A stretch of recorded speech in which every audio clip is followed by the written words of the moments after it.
Halo teman-teman, selamat datang kembali ke channel aku, Tekimboy. Jadi sebenarnya Simulkui ke-8 ini adalah lanjutan dari Simulkui ke-7.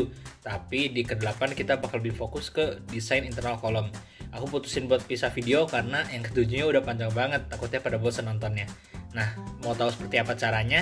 Yuk langsung aja kita baca case-nya. Oke, buat Simulkui ke-8 kita bakal pakai kasus yang berbeda dari yang ke-7. Soalnya biar kita lebih banyak latihan soal dan bisa lebih jago simulasinya. Nah, jadi kita di sini tugasnya merancang internal kolom. Jadi ceritanya ada teman kita nih udah melakukan kalkulasi nih kayak yang kemarin di Simulkui ke-7. Jadi udah dibuatin sama dia, udah ada hasil tree-nya berapa, masuknya di keberapa, dan segala macam. Kita tinggal ngerancang internal kolomnya. Nah, jadi kita harus memastikan bahwa rancangan kita ini meminimalisir isu-isu yang sering terjadi pada kolom, misalkan flooding, weeping, seperti itu ya. Oke, jadi tanpa berlama-lama lagi, langsung aja kita ke simulasinya.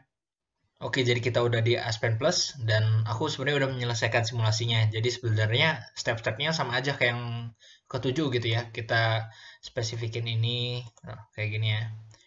Terus habis itu fitnya juga dispesifikin, nah, kayak gitu. Sesuai sama yang diperintahkan sama soal gitu. Nah, paling yang aku mau kasih penekanan di sini adalah di Aspen Plus nggak ada yang semacam monitor gitu ya. Kita di sini terbatas nih operating specification-nya itu cuma ada distillate rate, bottom rate, reflux rate. Nah, ini yang bisa teman-teman baca sendiri. Dan kalau teman-teman lihat di sini nggak ada kayak mole fraction gitu. Berarti kita nggak bisa kayak spesifikin nih. Misalkan distillate kita tuh maunya kemurniannya 95%. Nah, sebenarnya bisa, tapi kita harus bukan di sini gitu ya, di tempat lain. Nah, kita ke specification, ke design specification. Nah, ini kita bikin new gitu kira-kira. Nah, ini misalkan kemurnian gitu. Nah, terus ini kita misalkan mau purity. Nah, gitu ya. Jadi gitu caranya buat bikin spesifikasi yang nggak ada di dalam kolomnya. Yang di sini nggak ada itu bisa dispesifikasiin di design specification. Sementara ini aku hapus dulu. Oke, karena kita bakal fokus ke desain internalnya. Jadi caranya kita masuk sini, terus habis itu ada design and specify column internal. Betulnya sebelumnya aku run lagi ya, karena ini kan udah berubah. Oke, kita nunggu. Oke, udah ya. Nah, kita klik yang ini, design and specify column internal. Nah, ini ada tulisan missing hydraulic data, kita pilih generate. Oke, sekarang kita udah ada di sini. Sebenarnya ini ada dua cara buat kita bikin kolom internal. Satu, cara manual. Kita misalkan udah pakai perhitungan manual nih di luar aplikasi. Terus kita masukin sini, kita tinggal add new. Ini kita bikin section gitu. Tapi kalau misalkan kita mau seperti preliminary design, mau langsung section secara otomatis, kita pilih yang auto section. Kita pilih based on fit or draw location. Sip. Nah, secara otomatis Aspen Plus akan mengkalkulasi nih dan terbagi jadi dua section nih, yang CS1 dan CS2. Dan ini udah dikasih tahu juga permulaan dari stage sampai stage berapanya gitu ya.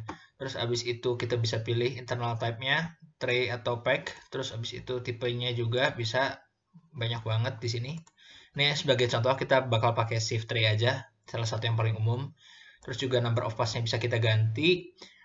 Ini juga geometrinya ya, diameter, tree spacing, dan sebagainya. Terus hal lain yang kita bisa ganti adalah nih, kita ke sini view. Di sini udah banyak banget parameter-parameter yang bisa kita ganti, mulai dari lubangnya, terus abis itu dari wear-nya, downcomer-nya, segala macam itu bisa kita ganti sesuai yang kita mau rancang gitu. Nah, untuk sementara waktu kita bakal coba pakai yang udah disediain sama Aspen aja. Nah, oke, kita bakal balik ke sini. Tugas kita adalah memastikan bahwa desain kita ini udah oke atau belum. Karena kan diminta ya di soal. Nih, pastikan bahwa hasil rancangan Anda dapat meminimalisir isu-isu yang terjadi pada kolom. Gimana cara tahunya? Di sini udah ada view hydraulic plot. Ini tampilannya, jadi mungkin langsung recognize nih ada kurva ini. Udah ada yang belajar mungkin di perkuliahan, kalau aku sendiri sih belum. Jadi intinya kurva ini menunjukkan seperti ada batasan-batasan pengoperasian dari kolom yang menghindarkan kolom dari masalah-masalah. Misalkan ada ini weeping, ada flooding gitu ya. Jadi kita harus memastikan bahwa operating point ini ada di dalam kurva gitu. Oke, jadi bisa dilihat di sini ternyata desain kita masih banyak nih yang salah. Masih banyak merah dari stage 2 sampai stage berapa nih? 16 merah, terus habis itu masih ada warning gitu ya. Jadi artinya belum bagus. Nah, kita cek nih di kurvanya. Kita lihat bahwa operating point ini ada di atas kurva maximum entrainment. Nah, setahu aku kalau misalkan kayak gini, cara memperbaikinya adalah kita harus gedein diameter. Oke, kita coba aja ya. Kita gedein diameternya, apakah makin bagus? Kita misalkan ke 6 feet masing-masing gitu. 6 feet. Oke, terus kita balik sini. Oh, jadi merah semua. Oke, coba kita lihat nih. Oh, makin jauh. Oke, kita ke 9 feet.